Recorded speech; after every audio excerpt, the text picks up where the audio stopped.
This is Chris the Nightmare Ariola, and you're watching Mission Boxing Today on YouTube. Yeah. Let's go with. Yeah, let's go with Klitschko, Wilder, Joshua, and number 4 will be. Man, I guess I mean you could say number 4 will be whoever wins the Parker Ruiz fight. I like what's his name? Ugoa. Izu Agano. Yeah, Agano. I like him. But I think he's on the back burner behind Parker. Mm-hmm. So because they're in the same camp.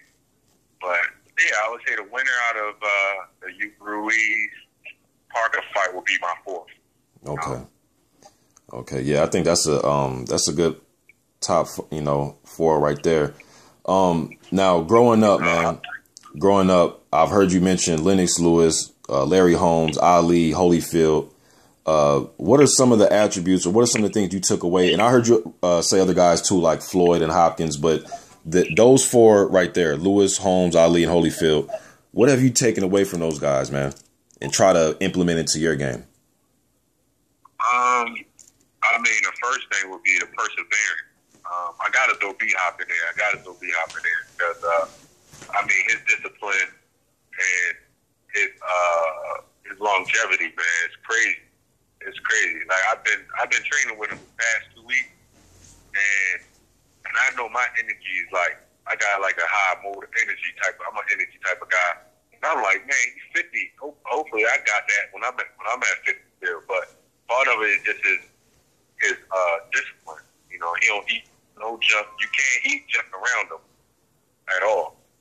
But Lennox Lewis, man, I talked to him on the phone, and that perseverance, man, that desire to be a champion, and I think Lennox Lewis, Holyfield, Holmes, only guy I never spoke with or met was Ali.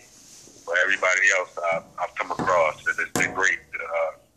Just since that perseverance, man, that adversity, they can overcome it. Integrity, you know what I mean? Mm-hmm.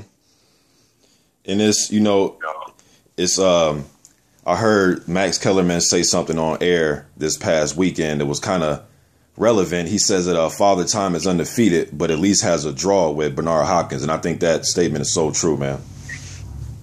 Yeah, I mean, man, B-Hop, man, I like a draw with Bernard Hopkins, and I think that statement is so true, man.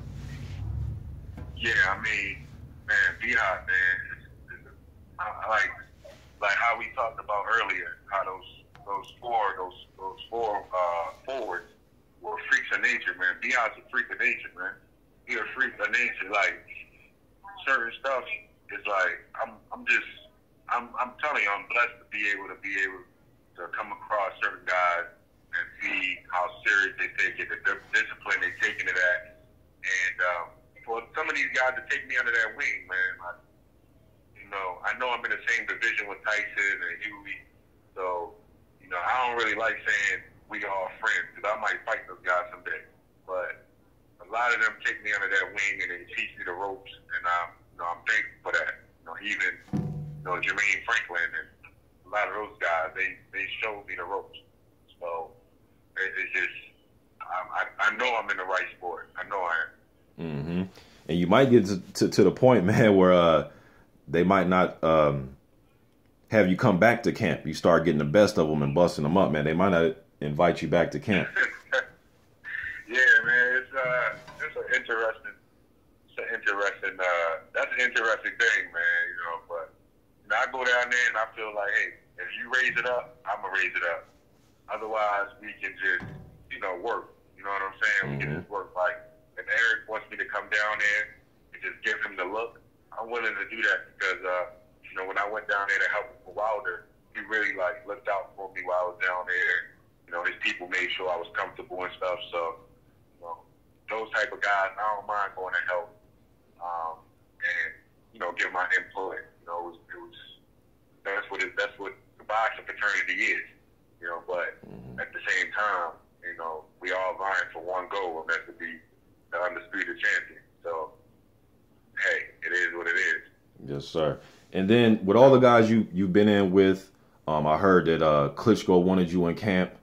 Yeah.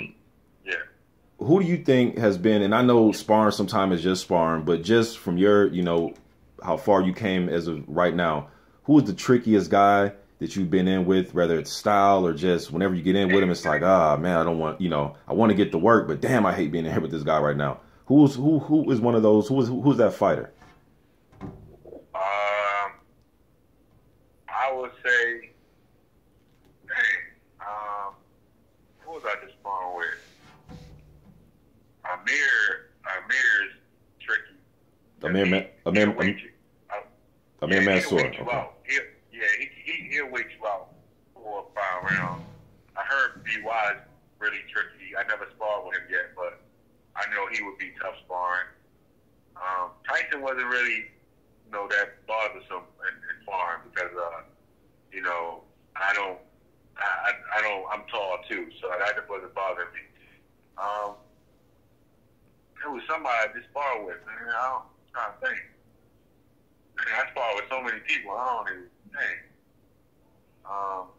Yeah, I would just say, Gerald, me and Gerald have, like, Gerald Washington, when we sparred in the past, when I was like 3 years ago, I would say he and I had like the most boring sparring sessions because we were like waiting each other out, you know. So I'll probably say Gerald. Eddie Chambers is tricky, you know. I mean, a lot of the veterans, man, the older guys, they're pretty tricky.